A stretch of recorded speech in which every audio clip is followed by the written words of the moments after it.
পবিত্র মহরম, পবিত্র আশুরা ঘিরে যেভাবে এই যে দেখেন তবারক বিতরণ করছে এখন, এটা আসলে ভালো, তবারক বিতরণ করা ভালো, কিন্তু এইভাবে এত সুন্দর আউটস্ট্যান্ডিং সাজ, এগুলো তো আসলে কতটুক ভালো এটা আমি জানি না। এই যে দেখেন ঘোড়া, ওই যে হোসেনের মাথার টুপি দেখেন, এইভাবে এনারা করিয়ে রেখেছে।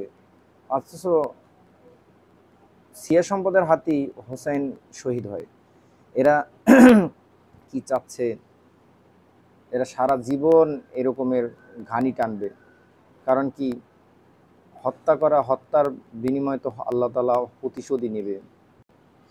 দেখুন বন্ধুরা, আমাদের মুসলিম সম্প্রদায় আসলে শিয়া সম্প্রদায়, তারা যেভাবে